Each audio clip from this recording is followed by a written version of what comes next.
வணக்கம். Welcome to star police academy, number 1 police academy இன் தமிழ்நாடு. இன்னைக்கு 2025 PC police constable எக்ஸாம்ல கேட்கப்பட்ட 2ஆம் நிலை காவலர் தேர்வுல கேட்கப்பட்ட ஒரிஜினல் கொஸ்டின் பேப்பரை நம்ம டிஸ்கஷன் பண்ண போறோம். என்ன கொஸ்டின் பேப்பர் சார் அது அப்படின்னு பார்க்கும்போது, பகுதி 1 முதன்மை எழுத்து தேர்வு பிரிவு ஆவல் இருக்கக்கூடிய பொது அறிவு பகுதியை நம்ம டிஸ்கஷன் பண்ணிடலாம். சரிங்களா? வாங்க வீடியோக்குள்ள போயிடலாம். சரிங்களா? அதாவது ஆசியாவின் டெட்ராய்டு என்று அழைக்கப்படும் இடம் எது அப்படின்னு கேட்டிருக்காங்க. அப்போ ஆசியாவின் டெட்ராய்டு எது அப்படின்னு பார்க்கும்பொழுது சென்னை. சரிங்களா? இது பேசிக்கா தெரிஞ்சதுதான். இது மட்டும் இல்லாம வேற என்னென்ன ஆப்ஷன்ஸ் கொடுத்துருக்காங்க? ஜப்பான், சீனா, மும்பை, சென்னை. இதை பத்தின டீட்டெயில்ஸ் நம்ம பார்த்துடலாம். புக்ல ஜியாகிரபில 4th லெசன்லயும் யூடியூப் சேனல்ல இருந்தும் கொஸ்டின்ஸ் இதை இடம்பெற்றிருக்கு. சரிங்களா?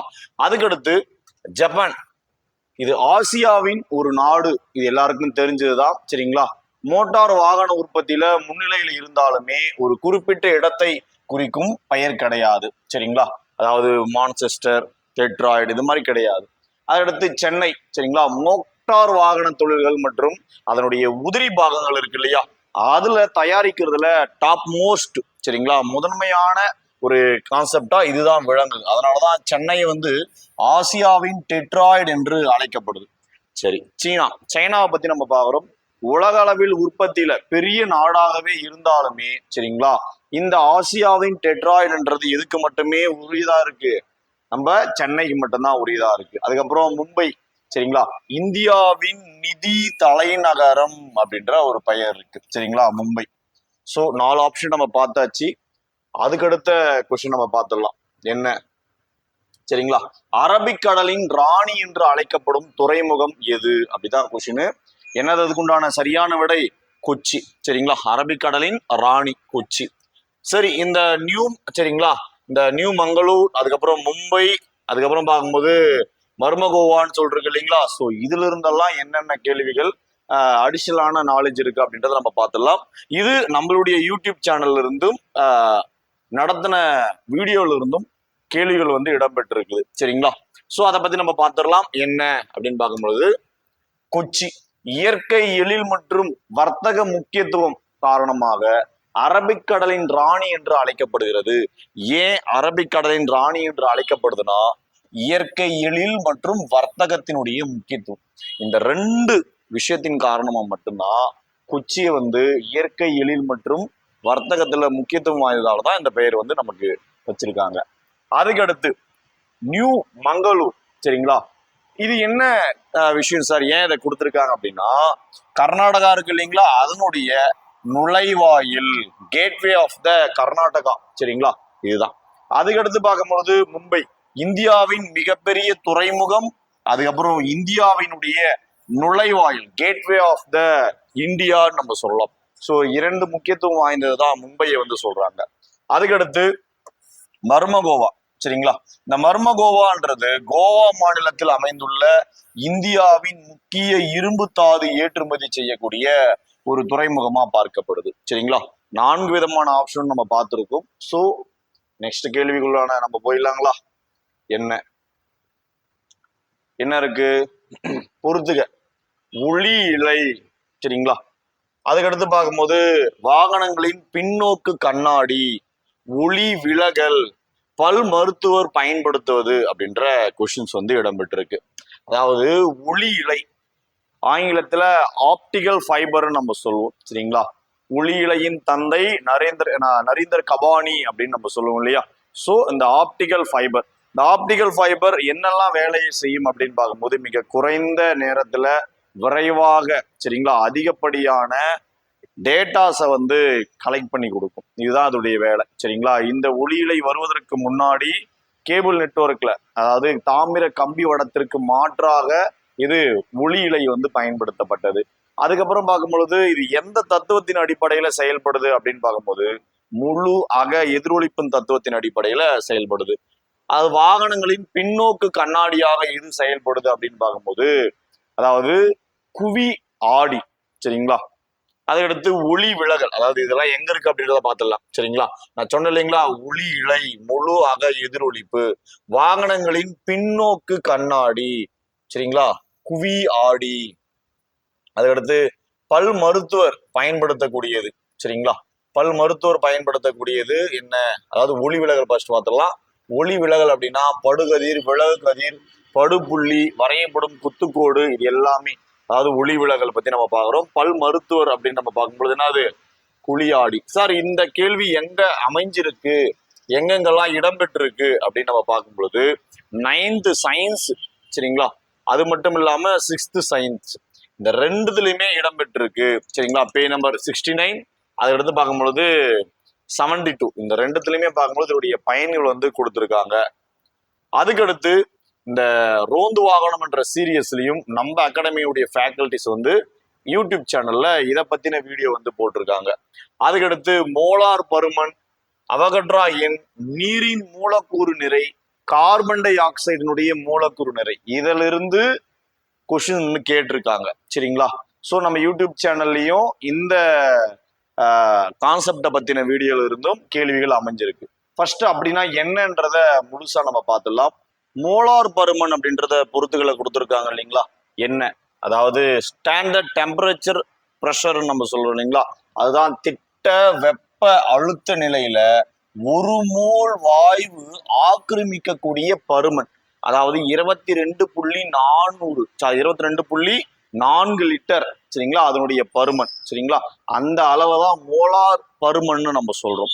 அதுக்கடுத்து பார்க்கும்போது அவகட்ரா எண், ஒரு மோல், சரிங்களா, பொருள்ல இருக்கக்கூடிய மூலக்கூறுகளின் எண்ணிக்கையும் இருக்கலாம், அல்லது அணுக்களுடைய எண்ணிக்கையா இருக்கலாம். சரிங்களா, அணுக்களது மூலக்கூறுகளினுடைய எண்ணிக்கை எவ்வளோ, ஒரு மோல் பருமன் இருக்கக்கூடிய, ஒரு மோல் பொருள் இருக்கக்கூடிய அணுக்கள் அல்லது மூலக்கூறுகளினுடைய எண்ணிக்கை. சரிங்களா, அப்போ அது என்ன என்னால வரையறுக்கப்படும் அப்படின்னு பார்க்கும்பொழுது 6.023 × 10⁻23 அப்படின்ற எண்ணால வரையறுக்கப்படும். அதுதான் அவகட்ரா எண் அப்படின்னு நம்ம சொல்றோம். சரிங்களா, அதடுத்து நீரின் மூலக்கூறு நிறை, அதை கேட்டிருக்காங்க, H2O. இந்த கால்குலேஷன் நல்லா பாருங்க. ஹைட்ரஜனுடைய mass number, atomic mass number என்ன அப்படின்னு பார்க்கும்போது 1. சரிங்களா, 2 அதாவது 2, இது 1 அப்படின்னு நம்ம எடுத்துக்கிறோம். அதே போல ஆக்சன், சரிங்களா, ஒரு ஆக்சன் வந்து அதனுடைய நிறையன் வந்து 16. அப்போ 2 + 16 மொத்தமா சேர்த்தா நமக்கு என்ன கிடைச்சது, 18 கிராம். அதுதான் மூலக்கூறு நிறையா நம்ம பார்க்கிறோம். அதுக்கடுத்து கார்பன் டை ஆக்சைடுடைய மூலக்கூறு நிறை நம்ம பார்க்கிறோம். கார்பன், ஒரு கார்பனுடைய மாஸ், அட்டாமிக் மாஸ் நம்பர் என்ன அப்படின்னு பார்க்கும்போது, சரிங்களா, அணு நிறை 12. அதுக்கடுத்து இதுல 2 ஆக்சிஜன் இருக்கு. ஒரு ஆக்சிஜனுக்கு 16னா 2 ஆக்சிஜனுக்கு என்னது, 2 16. சரிங்களா, அப்ப ரெண்டுத்தையுமே நம்ம கூட்டும் பொழுது கிடைக்கக்கூடியதுதான் என்னது, 44 கிராம். ஸோ இதுக்குண்டான ஆன்சர் வந்து இந்த இடத்துல கொடுத்துருக்காங்க பாருங்க. சரிங்களா, என்னென்ன கொடுத்துருக்காங்க, மோலார் பருமன். சரிங்களா, அதான் நம்ம என்ன சொன்னோம், சரிங்களா, 22,400 மில்லி லிட்டர். அதுக்கப்புறம் பார்க்கும்போது அவகட்ரா என்னன்னும் போது 6.023 × 10⁻23. நீரின் மூலக்கூறு நிறை, நீரின் மூலக்கூறு நிறை அப்படின்னும் போதுதான் என்னது, 2. சரிங்களா, அதுக்கடுத்து பார்க்கும்போது என்னது, 16. ரெண்டுத்தையும் கூட்டும் போது 18 அப்படின்னு நமக்கு கிடைச்சது இல்லையா. ஸோ அதுதான் அது. கார்பன் டை ஆக்சைடுடைய மூலக்கூறு நிறை நாங்க கொடுத்து இல்லைங்களா, கார்பன் டை ஆக்சைடுடைய மூலக்கூறு நிறை என்னது, 12 அந்த 32. சரிங்களா, ஸோ ரெண்டுத்தையும் கூட்டக்கூடியது அதுதான் 44 கிராம் அப்படின்னு நம்ம பார்க்கறது. அப்ப ஆன்சர் என்னது, 44 கிராம். ஸோ இதை பத்தின நம்ம டிஸ்கஷன் புரிஞ்சாச்சு. 4க்கு உண்டான தெளிவான விளக்கங்களும் நம்ம பார்த்தாச்சு. நெக்ஸ்ட் பார்த்துடலாங்களா. நெக்ஸ்ட் என்ன கேள்வி அப்படின்றது, இந்த அதாவது அசஸ்மெண்ட்ல கேட்டிருக்காங்க. சரிங்களா, என்னது, நிதி ஆயோக் 2015 மார்ச் 1ஆம் தேதியிலிருந்து செயல்பட துவங்கியது அப்படின்ற ஒரு வாக்கியம் கொடுத்திருக்காங்க. அதுக்கடுத்து பார்க்கும்போது வாக்கியம் 2, சரிங்களா, இந்திய ரயில்வே ஆனது மிக குறைந்த அளவில் பயனாளர்களை கொண்ட பொது துறை நிறுவனம் நம்ம சொல்றாங்க. சரிங்களா, அப்ப என்ன அப்படின்னு பார்க்கும்போது 1ம் 2ம் தவறாதான் இருக்கு. எப்படி சார் அப்படின்னு பார்க்கும்பொழுது இதுல அந்த டேட்ல மிஸ்டேக்கு, அதுக்கடுத்து பார்க்கும்போது மிக குறைந்த அளவுலாம் கிடையாது, மிக அதிக அளவு பயனாளர்கள் அதுதான் வரும். சரிங்களா, இதை பத்தினது ரோந்து வாகனம் சீரியஸ்ல நம்மளுடைய ஃபேக்கல்டி வந்து டிஸ்கஷன் பண்ணியிருக்காங்க வீடியோ கிளாஸ்ல, அதுல இருந்து கேட்கப்பட்டிருக்கு. அதுக்கடுத்து பார்க்கும்பொழுது நெக்ஸ்ட் அதை பத்தின விளக்கத்தை பார்த்தலாம். அப்போ நிதி ஆயோக்ன்றது டேட்ல என்ன சார் மிஸ்டேக் அப்படின்னா, அது எப்ப மார்ச் மாதம் கிடையாது, ஜான்வரி 1 தான் சரிங்களா செயல்பட துவங்கியது. ரொம்ப ரொம்ப முக்கியமானது. அதுக்கு உண்டான கான்செப்ட் நம்ம பார்த்தாச்சு. வாக்கியம் 2 கூற்று 2ல் என்ன கேட்கிறாங்க அப்படின்னா, மிக குறைந்த அளவு பயனாளர்களை கொண்ட அப்படின்ற ஒரு வார்த்தை கொடுத்திருந்தாங்க. மிக குறைந்த அளவில் மிக அதிக அளவு. அப்போ வாக்கியத்தில் இருக்கக்கூடிய என்ன தவறா கொடுத்திருக்காங்கன்றதுக்கு உண்டான ஒரு சரியான நிலைப்பாடு நம்ம டிஸ்கஷன் பண்ணியாச்சு. சோ நெக்ஸ்ட் கேள்விக்குள்ள நம்ம போயிடலாங்களா? தாவர பகுதி இலையின் புறத்தோலில் மேல்புறம் உள்ள கியூட்டிக்கிள் அடுக்கின் வழியாக நீராவி போக்கு நடைபெறுகிறது அப்படின்ற ஒரு கேள்வி. ஆமா, தாவரத்தில் இருக்கக்கூடிய புறத்தோலின் மேற்புறத்தில் இருக்கிற கியூட்டிக்கிள் அடுக்கின் வழியாகத்தான் என்னது நீராவி போக்கு நடைபெறும். அதுவே இலை துளை ஸ்டொமட்டா அப்படின்ற ஒரு வார்த்தை சொல்லுவாங்க. சரிங்களா? இதுல இலையினுடைய புறத்தோலின் போத் ஆர் சேம். அதுக்கடுத்து பார்க்கும்போது இலை துளைகள் மூலம் வாயு பரிமாற்றம் நடைபெறும். ஓகே, ஆனா O2 உள்ளெடுக்கவும் CO2 வெளியிடவும் செய்கிறது அப்படின்றதுல மிஸ்டேக் பண்ணிட்டாங்க. சரிங்களா? என்னத்தை வெளியிடுது? நமக்கு ஆப்போசிட், மனிதனுக்கு ஆப்போசிட். மனிதன் எதை எடுத்துக்கிறான்? ஆக்சிஜனை எடுத்துக்கிறான். நமக்கு ஆப்போசிட் என்னது? அது எதை உள்ளெடுக்கும்? அப்போ கார்பன் டை ஆக்சைடை உள்ளெடுக்கும். எதை வெளியிடும் அப்படின்னு பார்க்கும்போது சரிங்களா ஆக்சிஜனை வெளியிடும். ஸோ இதுல மிஸ்டேக்கா கொடுத்துருக்காங்க. அதனாலதான் 1 மற்றும் சரி என்பது உண்டான ஆன்சர் ஆப்ஷன் ஏ.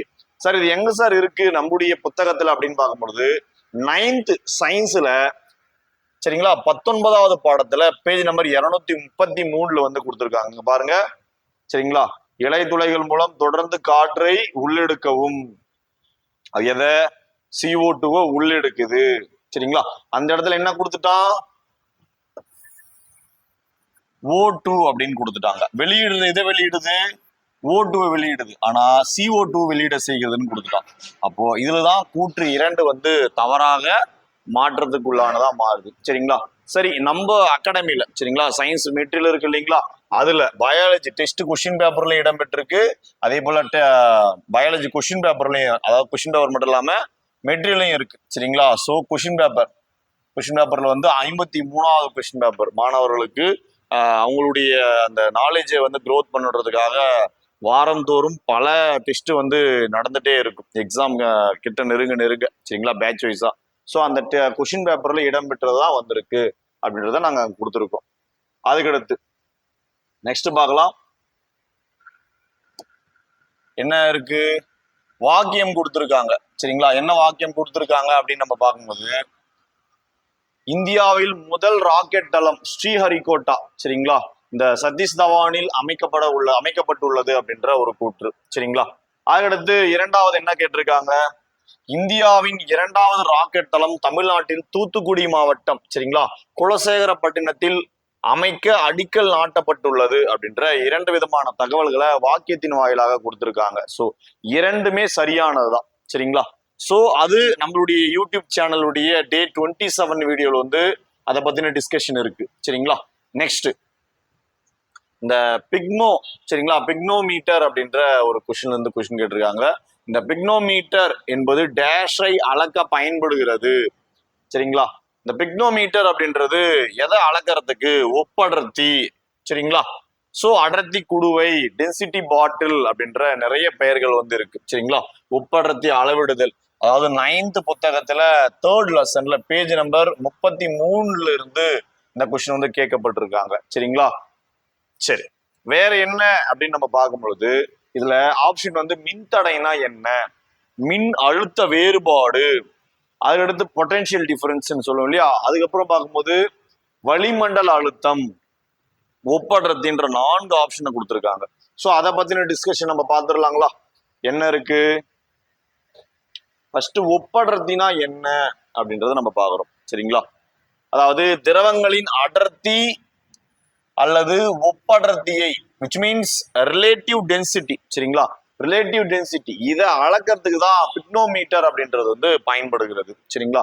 அதுக்கடுத்து மின்தடை அப்படின்னா என்ன அப்படின்னு பார்க்கும்போது, மின்தடையினுடைய அழகு தானே அது ஓம் அப்படின்னு நம்ம சொல்லுவோம். சரிங்களா? அப்ப மின்தடை மின்னோட்டத்தை சரிங்களா மின்னோட்ட தடையை அளவிடக்கூடிய ஓம் மீட்டர் வந்து பயன்படுது. சரிங்களா, அதை அளக்கிறதுக்கு எது பயன்படுது? இப்போ உப்படர்த்தி அளக்கிறதுக்கு பயன்படுறது என்னது?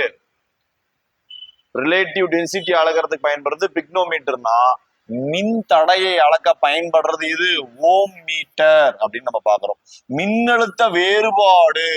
மின்னழுத்த வேறுபாடுன்றது ஒரு சர்க்கியூட்ல, சரிங்களா, இரண்டு புள்ளிகளுக்கு இடையே உள்ள மின்னழுத்த வேறுபாட்டை அளவிடுறதுக்கு எது பயன்படுது அப்படின்னா வோல்ட் மீட்டர் பயன்படுது. சரிங்களா, மின்னழுத்த வேறுபாட்டை அளவிட பயன்படக்கூடியது வோல்ட் மீட்டர். அதற்கு வளிமண்டல அழுத்தம், சரிங்களா, வளிமண்டலத்தை அழுத்தத்தை அளக்கிறதுக்கு பயன்படுறது பாரோ மீட்டர். சரிங்களா, பாதரசமானி அப்படின்னு நம்ம சொல்லுவோம். டாரி செல்லி என்பவரால கண்டுபிடிக்கப்பட்டது. சரிங்களா, சோ பாரோ மீட்டர் என்பதுதான். சரி, 4 ஆப்ஷனுக்கு உண்டான விளக்கங்களையும் நம்ம தெளிவா நம்ம பார்த்தாச்சு. அடுத்த கேள்விக்குள்ள நம்ம போயிடலாம். என்னது? தமிழ்நாட்டின் உள்ள மாநில பறவையை பத்தி நம்ம பாக்குறோம். சரிங்களா, தமிழ்நாட்டின் மாநில பறவை என்ன கொடுக்குறாங்க? தமிழ்நாட்டின் மாநில பறவை, சரிங்களா, மரகத புறான்றது அனைவரும் அறிஞ்ச ஒண்ணு, பேசிக்கான விஷயம். சரிங்களா, இது 6th சோசியல், சரிங்களா, அதாவது சிவிக்ஸ் செகண்ட் டேர்ம்ல ஃபர்ஸ்ட் லெசன்ல இருக்கிறதுல ஒரு பாக்ஸ் கொஸ்டின் உங்களுக்கு தெரியுமா அப்படின்றதுல இருந்து கேட்கப்பட்டிருக்கு. அதே போல ரோந்து வாகனம் சீரியஸ் 100 டே ப்ரோக்ராம்லயும் டே 11ல வந்து நம்ம ஃபேக்கல்டி வந்து அதை பத்தின வீடியோல டிஸ்கஷன் வந்து இருக்கு. சரிங்களா, அதுக்கு அடுத்து அதுல இருக்கிற 4 ஆப்ஷனை பத்தி நம்ம பார்த்துடலாம். என்ன 4 ஆப்ஷன் அப்படின்னு நம்ம பார்க்கும்போது, மயில் ஒரு ஆப்ஷன், ஏ ஆப்ஷன்ல மயில் கொடுத்துருக்காங்க. மயில் என்னது அப்படின்னு பார்க்கும்போது எல்லாருக்கும் தெரிஞ்சதுதான், நம்மளுடைய தேசிய பறவை. சரிங்களா, அதுவும் இந்தியாவின் தேசிய பறவைன்னு நம்ம சொல்லலாம் இல்லைங்களா.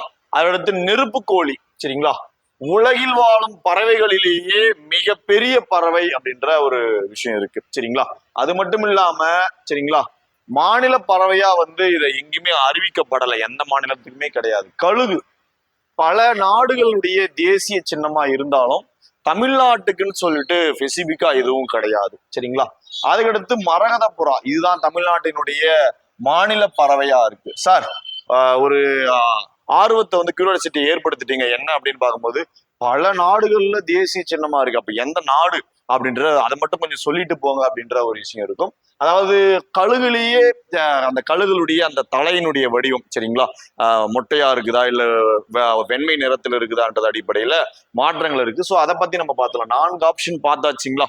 நெக்ஸ்ட் பார்த்துடலாம் என்ன இருக்கு. அந்த கழுகு அமெரிக்கா, சரிங்களா, அமெரிக்காவினுடைய தேசிய சின்னம் வழுக்கை தலை கழுகு. சரிங்களா, பிளாட் ஈகல் அப்படின்னு நம்ம சொல்லுவோம் இல்லையா. சோ அதுதான். சரிங்களா, இது வலிமை, சுதந்திரம் மற்றும் அதிகாரத்தின் அடையாளமாக கருதப்படுது. சரிங்களா, அதுக்கடுத்து ஜெர்மனி. சோ அதை பத்தி நம்ம பார்த்துடலாம். ஜெர்மனியினுடைய அதிகாரப்பூர்வ தேசிய சின்னம் வந்து பெரிய கழுகா இருக்கு. சரிங்களா, இது வந்து வழுக்கை தலை கழுகு வந்து அமெரிக்கா பெரிய கழுகு. சரிங்களா, இது ஜெர்மன் அரசியல் அமைப்பு. அதுக்கடுத்து பார்க்கும்போது அரசு முத்திரைகள்ல அதிக அளவுல பயன்படுத்தக்கூடியதா இருக்கு.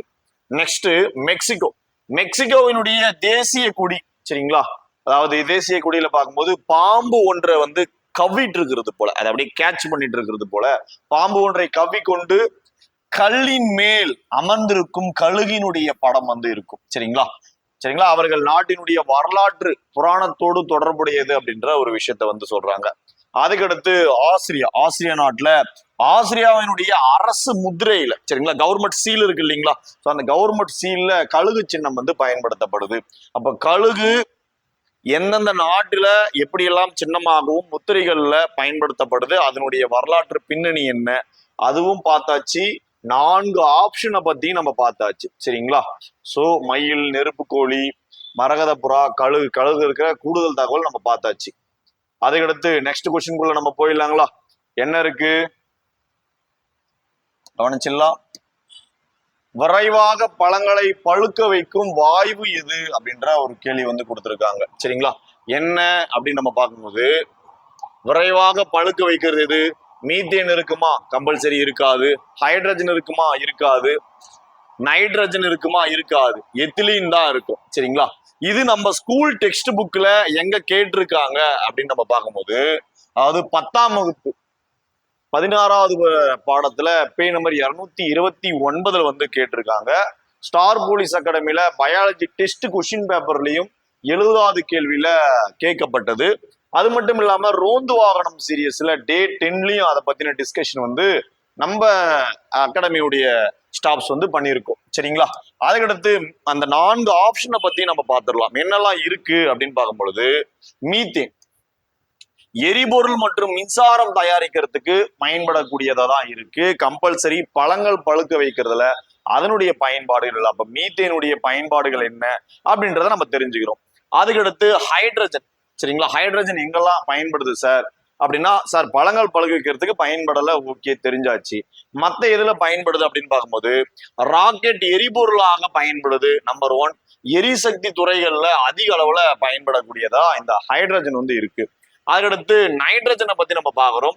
உணவுப் பொருட்களை பதப்படுத்தல, ப்ரிசர்வேஷன்ல வந்து அதிகமா இருக்கு. அதுக்கப்புறம் பார்க்கும்போது ஃபெர்டிலேஷன், அதாவது உரங்கள் தயாரிக்கிறதுல அதிக அளவுல இது வந்து பயன்பாடா இருக்கு. அதுக்கப்புறம் எத்திலின், பழங்களை விரைவாக பழுக்க வைக்கிறதுல இந்த எத்திலின் அடிச்சுக்கிறதுக்கு ஆள் இல்லை அப்படின்றது போலதான் எத்திலின் வந்து அதிக அளவுல இருக்கு.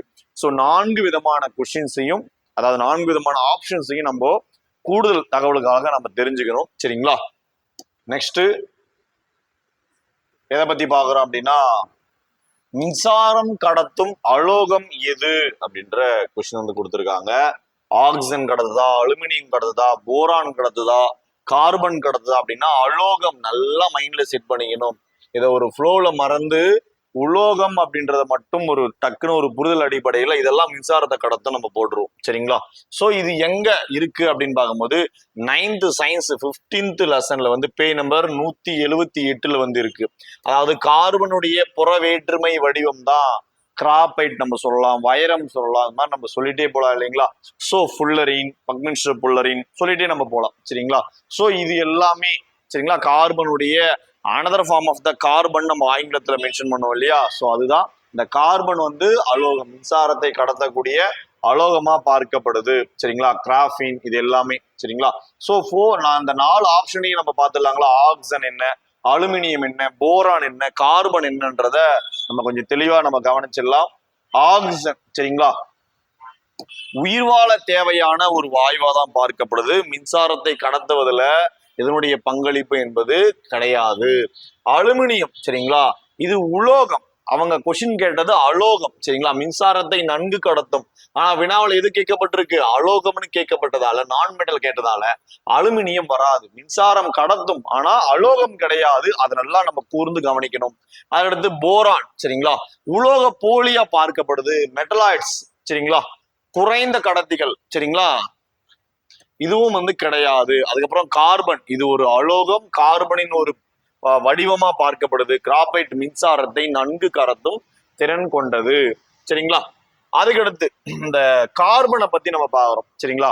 கார்பன் அதாவது அந்த கார்பனுடைய கிராபைட் நம்ம சொல்றோம் இல்லையா, அதை பத்தின ஒரு கூடுதல் தகவல் என்னென்ன வழிகள் எல்லாம் அது கடத்துது அப்படின்னு பார்க்கும்போது, மின்கலன்கள்ல மின் முனையாக சரிங்களா பென்சில் அந்த எழுதக்கூடிய அந்த கூர்மையான பகுதிகளிலும் பயன்படுது. அதாவது பயன்கள் ஒவ்வொன்றுமே பயன்கள் இருக்குமா இல்லாத பார்த்துட்டு. அதுக்கப்புறம் அலுமினியம் மின்சார கம்பிகள் செய்யறதுக்கு பயன்படுது. சமையல் பாத்திரங்கள் தயாரிக்கிறதுக்கு அதிக அளவுல பயன்படக்கூடியதா இருக்கு. அடுத்து ஆக்சிஜன் மருத்துவ துறைகள்ல, மருத்துவமனைகள்ல சுவாச வாயுவா வந்து செயற்கையா பொருத்துறதுக்கும் எரிபொருள்களை எரிவதற்கும் வந்து அதிக அளவுல பயன்படுறதா இருக்கு. அடுத்து போரான் கண்ணாடி தொழில் மற்றும் ராக்கெட் எரிபொருள் சரிங்களா பற்ற வைப்பான்ல வந்து அதிக அளவுல இந்த போரான் வந்து இருக்கு. சரிங்களா? சோ 4 ஆப்ஷனை பத்தின தகவல்கள் பிளஸ் அதனுடைய பயன்கள் என்னன்றதையும் நம்ம தெளிவா நம்ம பார்த்தாச்சு. சரிங்களா? அதுக்கடுத்து நெக்ஸ்ட் கேள்விக்குள்ள நம்ம போயிடலாங்களா? என்ன, கிபி 7ஆம் நூற்றாண்டில் சீன பயணி யுவாங் சுவாங் காஞ்சிபுரத்திற்கு வருகை தந்தார். சரிங்களா? ஆமா, அது உண்மை. அதுக்கடுத்து பல்லவர்கள் காலத்தில் புத்த சமயம் செழித்தோங்கியது. எப்படி செழித்தோங்கும்? புத்த சமயத்தெல்லாம் அவங்க என்ன பண்ண மாட்டாங்க, அதிகமா செழித்தோங்க மாட்டாங்க. சரிங்களா? பக்தி இலக்கியங்கள் அவங்க ரூட்டே வேற. சரிங்களா? அப்படின்னா அது கம்பல்சரி வாக்கியம் 2 தவறு. அப்போ 1 மட்டும்தான் சரி. சார் எனக்கு புரியலையே சார் அப்படின்னா அதை பத்தின டிஸ்கஷன், அதாவது இது ஸ்கூல் டெக்ஸ்ட் புக்ல ஹிஸ்டரி 4th லெசன்ல வந்து 6th சோசியல் சயின்ஸ்ல வந்து கொடுக்கப்பட்டிருக்கு, சமூகமும் பண்பாடும் என்ற டாபிக்ல. சோ அதை பத்தின டிஸ்கஷன் நம்ம பார்த்துடலாங்களா? வாக்கியம் 1, சீன பயணியா இருக்கிற யுவாங் சுவாங் கிபி 7ஆம் நூற்றாண்டுல காஞ்சிபுரத்திற்கு வருகை தந்தாரு. அது மட்டும் இல்ல, அங்கிருந்து நாலந்தா பல்கலைக்கழகத்துல கிளையில தங்கி கல்வி பயின்றார் என்பது வந்து ஒரு கூடுதல் தகவலா நம்ம பார்க்கிறோம். சரிங்களா, நோட் பண்ணி வச்சுக்கோங்க. சரிங்களா, அதுக்கடுத்து வரலாற்று பின்னணி. பல்லவர்கள் காலத்துல குறிப்பா யார சொல்லலாம் அப்படின்னா மகேந்திரவர்மன் மற்றும் நரசிம்மவர்மன் சரிங்களா போன்ற மன்னர்களுடைய ஆட்சியில பக்தி இயக்கங்கள் ரொம்ப வலுவா இருந்தது. சரிங்களா, அதுவும் சமய மாற்றம் அப்படின்ற நம்ம விஷயம் என்னன்னா இக்காலத்துல பௌத்தம் சமண சமயங்கள் செல்வாக்கு அப்படியே ரொம்ப டவுன்ல இருந்தது. சரிங்களா, அதான் ரொம்ப குறைந்தது. சைவம் வைணவம் சமயங்கள்ல தமிழகத்துல மிக வேகமா வளர்ந்துச்சு.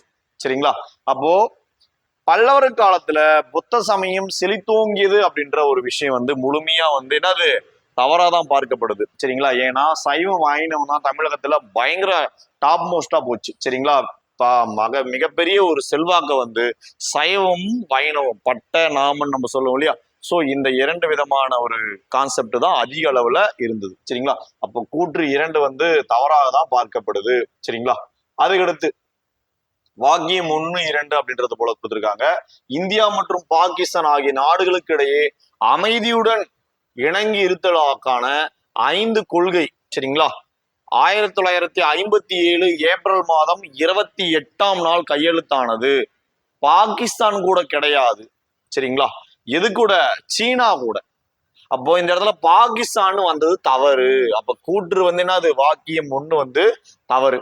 சார்க் நாடுகளின் கூட்டமைப்பு என்பது தெற்காசியாவில் அமைந்துள்ள 8 நாடுகளின் ஒரு பொருளாதார மற்றும் புவிச்சார் அரசியல் அமைப்பாகும். ஆமா, கரெக்ட் தான். சரிங்களா, அப்ப எது மட்டும் கரெக்டா இருக்கு? வாக்கியம் 2 மற்றும் சரியானதா இருக்கு. சார் இது எங்க இருந்து கேட்டிருக்காங்க அப்படின்னு நம்ம பார்க்கும்போது புத்தகத்துல 10வது புத்தகம் சரிங்களா சமூக அறிவியல் சோசியல் சயின்ஸ்ல சரிங்களா பாலிட்டி 4வது பாடத்துல பேஜ் நம்பர் 286 வந்து இடம்பெற்றிருக்கு. சரிங்களா, அது மட்டும் இல்லாம 288லயும் சரிங்களா இடம்பெற்றிருக்கு. அது 2 விதமான தகவல். சோ அதை பத்தி நம்ம டிஸ்கஷன் நம்ம பார்த்துடலாம் இன்னும் கொஞ்சம் தெளிவா. பஞ்சசீல கொள்கை அதை பத்தி நம்ம பார்த்துடலாங்களா. பஞ்சசீல கொள்கை தான் 1954 ஏப்ரல் 28 குறிப்பிடத்தக்கது. இந்தியாவினுடைய பிரதமர் ஜவஹர்லால் நேரு சரிங்களா, சீனாவுடைய பிரதமர் சரிங்களா சூயன் லாய் சரிங்களா, இந்த 2 நபர்களுமே கையெழுத்தானாங்க. ஆனா வாக்கியத்துல கொடுத்தேன்னா அது பாகிஸ்தான் கொடுத்தாங்க, அது வராது. சரிங்களா, அதனுடைய முக்கிய நோக்கம் என்ன அப்படின்னு பார்க்கும்போது இரு நாடுகளுக்கும் அமைதி மற்றும் இணக்கமான உறவு. சரிங்களா, இரு நாடுகளுக்குமே அமைதி, இன்னொன்னு இணக்கமான உறவு. அதுக்கடுத்து இது எல்லாத்தையுமே வளர்த்துக்கணும். இதுதான் வந்து அந்த 5 கொள்கை பஞ்சசீல கொள்கை அப்படின்னு நம்ம சொல்றாங்க. அடுத்து கொள்கையினுடைய அந்த சாராம்சம் என்ன அப்படின்னு பார்க்கும்போது ஒன்றை ஒன்று மதிக்கணும், ஆக்கிரமிப்பு செய்யாம இருக்கணும், உள்நாட்டு விவகாரங்கள்ல மத்த நாடு வந்து தேவையில்லாம தலையிடக்கூடாது. சரிங்களா, சமத்துவத்தை கடைபிடிக்கணும், அமைதியான சரிங்களா ஒரு சக வாழ்வு வந்து மேற்கொள்ளக்கூடிய ஒப்பந்தம் தான் இந்த பஞ்சசீல கொள்கை அப்படின்றது. சரிங்களா, எல்லா இறையாண்மையுமே நம்ம மதிக்கணும். அவரவர்களுக்கு அந்தந்த தாய் அவனுடைய தாய் எப்படி மதிப்பு மிக்கவளோ அது போலதான் அந்தந்த தாய் நாடு இன்னொருத்தர் இழிவாகவோ பேசக்கூடாதுன்ற அடிப்படையில தான் இது கையெழுத்தானது. சரிங்களா, அப்போ கூற்று 1 வந்து தவறாக இருக்கு பாகிஸ்தான் கொடுத்ததால. அதுக்கடுத்து தெற்கு அதாவது 2வது கூற்று சரிங்களா முழு பெயர் என்ன அப்படின்னு பார்க்கும்போது சார்க்குன்னு நம்ம சொல்றோம் இல்லையா. அப்ப சார்க் மீன்ஸ் SA சரிங்களா ARC நம்ம சொல்றோம் இல்லையா. அப்போ south Asian association for regional சரிங்களா கோஆபரேஷன் அப்படின்னு நம்ம சொல்றோம். தெற்காசிய பிராந்திய ஒத்துழைப்புக்கான சங்கம் என்பது தமிழ்ல முழுமையானது.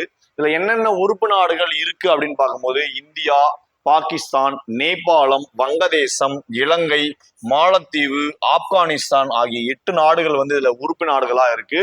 சரிங்களா, தலைமையகம் நேபாளத்தினுடைய தலைநகரா இருக்கக்கூடிய காத்மண்டு சரிங்களா இதனுடைய தலைமையகமா இருக்கு. இதனுடைய நோக்கம் என்ன அப்படின்னு நம்ம பார்க்கும்போது தெற்காசிய நாடுகளுடைய பொருளாதார வளர்ச்சி, அடுத்து பார்க்கும்போது சமூக முன்னேற்றம், கலாச்சார உறவுகளை வந்து வலுப்படுத்துவது. சரிங்களா, இதுதான் இதனுடைய அமைப்பினுடைய முக்கிய நோக்கமா பார்க்கப்பட்டது. சரிங்களா, நெக்ஸ்ட் என்ன கொடுத்திருக்காங்க?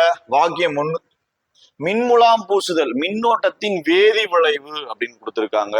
ஆமா, மின்முலாம் பூசுதல் என்பது மின்னோட்டத்தின் வேதி விளைவு, கரெக்ட். அதடுத்து சலவை பெட்டி, நீர் சூடேற்றி இதெல்லாம் மின்னோட்டத்தின் காந்த விளைவு கொடுக்குறாங்க. இது பேசிக்கானது. மின்சாரம் வர்றதுனால காந்த விளைவு அந்த இடத்துல ஏற்படல, மின்னோட்டம் பாயறதுனால அந்த இடத்துல வெப்ப விளைவு ஏற்படுது. ஆமா தானே, வெப்பத்தினால நம்ம அயன் பண்றோம், எல்லாமே எல்லாம் ஹீட் ஆகுது. சரிங்களா? அப்ப இரண்டாவது கூற்று வந்து தவறா இருக்கு. சரிங்களா? இரண்டாவது கூற்று தவறா இருக்கு, முதல் கூற்று மட்டும் சரியானது. அப்ப ஒண்ணு மட்டும் சரி. சரிங்களா? 8th standard science. சரிங்களா? சயின்ஸ் வந்து 5th லெசன்ல பக்கம் 58 வந்து கொடுக்கப்பட்டிருக்கு. சரிங்களா? அதுக்கடுத்து மின் முலாம் பூசுதல் எதற்கு எடுத்துக்காட்டு அப்படின்னு நமக்கு புக் பேக் கொஸ்டின்லயே பார்க்கும்போது வெப்ப, அதாவது வேதி விளைவு அப்படின்னு நம்ம கொடுத்துருக்கோம். சரிங்களா? ஸோ புக் பேக்லயும் இருக்கு அதை பத்தின டீட்டெயில்ஸ். ஸோ அதை பத்தின கான்செப்ட் நம்ம பார்த்துடலாங்களா? மின்முலாம் பூசுதல், எலக்ட்ரோ பிளேட்டிங்ன்றது மின்னோட்டத்தின் வேதி விளைவு மூலம் ஒரு உலோகத்தின் மேல இன்னொரு உலோகத்தை மெல்லிய படலமா படர செய்யக்கூடிய நிகழ்வு தான் என்னது? முலாம் பூசுதல், மின்முலாம் பூசுதல் நம்ம சொல்றோம். இரண்டாவது வாக்கியம் பாருங்க, சலவை பெற்றி நீர் சூடேற்றி, இது எல்லாமே மின்னோட்டத்தின் வெப்ப விளைவு, ஹீட்டிங் எஃபெக்ட். சரிங்களா? ஆனா காந்த விளைவுன்னு கொடுத்ததால அது வந்து மிஸ்டேக் ஆகுது. ஏன் காரணம் அப்படின்னா, ஒரு கடத்தினுடைய மின்னோட்டம் பாயும் போது அந்த கடத்தியில் வெப்பம் அடைவதே வெப்ப விளைவுன்னு சொல்றோம். இஸ்திரி பெட்டி, ஹீட்டர்கள்ல வந்து இது வந்து பயன்படுது. இது அன்றாட வாழ்வுல நம்ம வந்து பயன்படுத்தக்கூடிய ஒரு விஷயம்தான். சரிங்களா? அதுக்கடுத்து பொறுத்துக வந்து பார்த்துடலாம். உத்தரகாண்ட், மத்திய பிரதேசம், சத்தீஸ்கர், ஆந்திர பிரதேசம், இதெல்லாம் எங்க சார் இது வந்து கொஸ்டின்ஸ் வந்து கேட்டிருக்காங்க அப்படின்னு பார்க்கும்போது 9th social science geography 2nd லெசன்ல வந்து 185 வந்து இந்த கொஸ்டின் கேட்டிருக்காங்க. இந்தியாவில் உள்ள சுண்ணாம்பு பிரதேச நிலத்தோற்றங்கள். சரிங்களா? அதுல இருந்தா இந்த கேள்விகள் வந்து இடம்பெற்றிருக்கு. சரிங்களா? சோ இதுக்குண்டான சரியான விடை என்னது? ஆப்ஷன் டி என்பது சரியான விடையா பார்க்கப்படுது. அதுக்கடுத்து 16th கொஸ்டின் பார்த்துடலாம். என்ன? இந்திய தேர்தல் ஆணையம் பதவி காலம் எவ்வளவு? 6 ஆண்டுகள் அல்லது 65 வயது வரை. இது நம்ம ரோந்து வாகனம் சீரியஸ்ல டே 32ல வந்து கொடுத்துருக்காங்க. இது பேசிக்கான ஒரு கொஸ்டின். சரிங்களா? சிவிக்ஸ் நம்ம படிக்கும் போது பேசிக்கா நம்ம தெரிஞ்சுக்க வேண்டியான ஒரு கேள்விதான். அதுக்கடுத்து பொறுத்துக, இந்த எரிமலைகள் இருந்து கொஸ்டின் வந்திருக்கு. என்ன? எரிமலை, செயல்படும் எரிமலை, செயலிழந்த எரிமலை, கூட்டு அல்லது அடுக்கு எரிமலை, கேடய எரிமலை அப்படின்னா என்ன அப்படின்றது. சரிங்களா? அப்போ செயல்படும் எரிமலை அப்படின்னா ஜெயின்ஸ். சரிங்களா? அமெரிக்காவில் இருக்கக்கூடியது. ஃபர்ஸ்ட் அப்படின்னா என்னன்றத தெரிஞ்சுக்கினாதான் புரியும். சரிங்களா? அதுக்குண்டான ஆன்சர் வந்து ஆப்ஷன் ஏவா பார்க்கப்படுது. இது நம்ம ரோந்து வாகனம் சீரியஸ்ல 40வது வீடியோல வந்து எக்ஸ்பிளனேஷன் வந்து கொடுத்துருக்கோம். அடுத்து ஃபர்ஸ்ட் அப்படி அந்த எரிமலைனா என்னன்னு தெரிஞ்சுக்கணும். எரிமலைனா என்னன்னு தெரிஞ்சுக்கிறத விட எரிமலை உள்ள இருக்கக்கூடிய அந்த நெருப்பு குழம்பு, சரிங்களா, உள்ள இருக்கிற வரையும் அது பேர் என்னது? மக்மா, மாக்மா அப்படின்னு 2 விதமா சொல்லுவாங்க சொல் வழக்குல. வெளியே அந்த குழம்பு வழிஞ்சு வெளியே வந்து அது பேர் லாவா அப்படின்னு சொல்லுவாங்க. ரெண்டுத்துக்கும் டிஃபரெண்ட் புரிஞ்சுங்க. சரி, கவனிக்கலாம். இந்த செயல்படும் எரிமலைனா என்னன்னா, அடிக்கடி எரிமலை குழம்ப வெளியேற்றி கொண்டே இருந்துச்சுன்னா அது வந்து செயல்படும் எரிமலை அப்படின்னு நம்ம சொல்றோம். அதுதான் ஜெயிண்ட். சரிங்களா? ஹேலன்ஸ், இது அமெரிக்காவில் இருக்கக்கூடியது. அடுத்து செயலற்ற எரிமலைக்கு இன்னொரு பேர் வந்து உறங்கும் எரிமலை நம்ம சொல்றோம். நீண்ட காலமா எரிமலை சீற்றம் இல்லாம, சரிங்களா, எப்போது வேண்டுமானாலும் வெடிக்கக்கூடிய நிலையில உள்ளதெல்லாம் என்ன சொல்றோம்? நம்ம செயலற்ற எரிமலை நம்ம சொல்றோம். சரிங்களா? கிளிமஞ்சாரோ, சரிங்களா, அதுக்கப்புறம் பார்க்கும்போது தான்சானியா, இது எல்லாமே உறங்கும் எரிமலை அப்படின்னு நம்ம சொல்றோம்.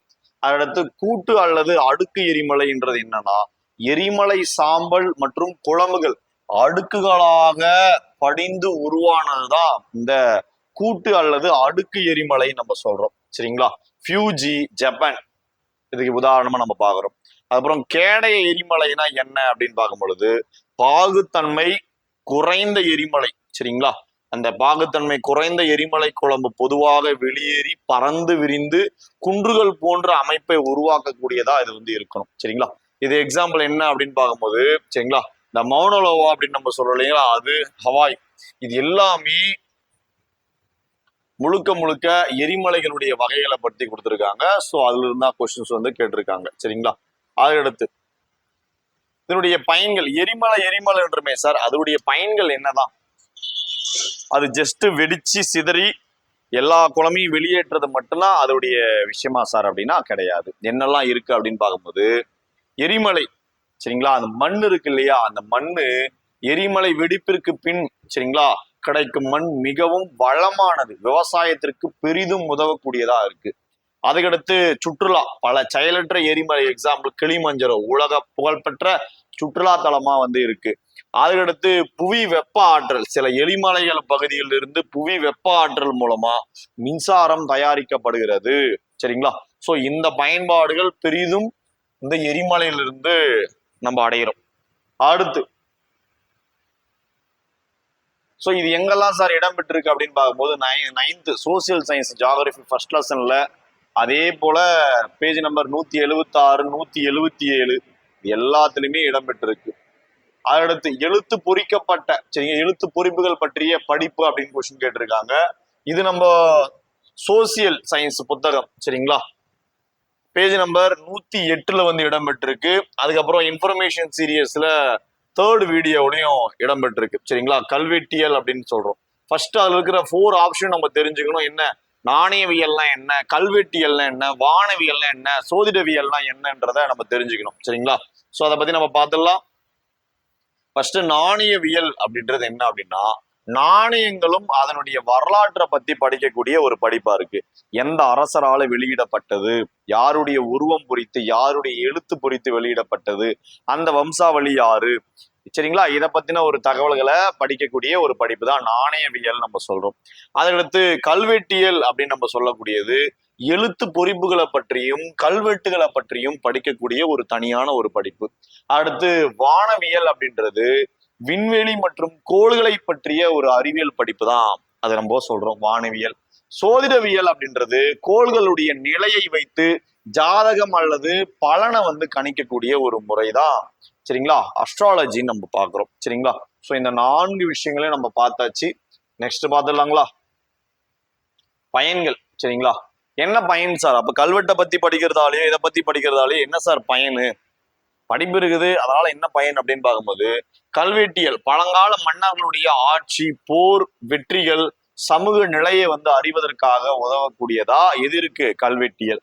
அதுக்கடுத்து நாணயவியல், ஒரு நாட்டினுடைய பொருளாதார நிலை மற்றும் வணிக தொடர்புகளை தெரிந்து கொள்ள பயன்படக்கூடியதா நாணயவியல் இருக்கு. வானவியல் அப்படின்றது பருவநிலை மாற்றம் மற்றும் விண்வெளி ஆய்வுகளுக்கு அதிக அளவுல பயன்படக்கூடியதா இருக்கு, சரிங்களா. அடுத்து இந்த வாங்கும் சக்தி சமநிலையினுடைய அடிப்படையில இந்தியா எத்தனை பெரிய பொருளாதாரமா இருக்கு அப்படின்னு பார்க்கும்போது 3வது பொருளாதார நாடா இருக்கு, சரிங்களா. பர்ச்சேசிங் பவர் அப்படின்னு நம்ம சொல்லுவோம் இல்லைங்களா, வாங்கும் திறன் சமநிலை. இது புத்தகத்துல எக்கனாமிக்ஸ்ல ஃபர்ஸ்ட் லெசன்ல இருக்கு, 9th பேஜ் நம்பர் 303, சரிங்களா. அடுத்து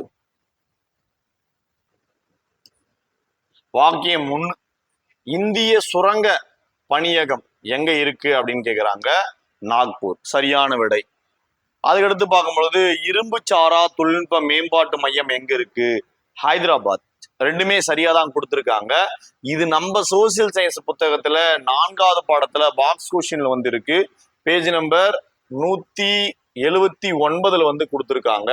அது மட்டும் இல்லாம யூடியூப் செஷன்ஸ்லையும் பார்க்கும்போது காவல் நேரத்துல அதை பத்தின டிஸ்கஷன் நம்ம ஃபேக்கல்டி டிஸ்கஷன் பண்ணியிருக்காங்க, சரிங்களா.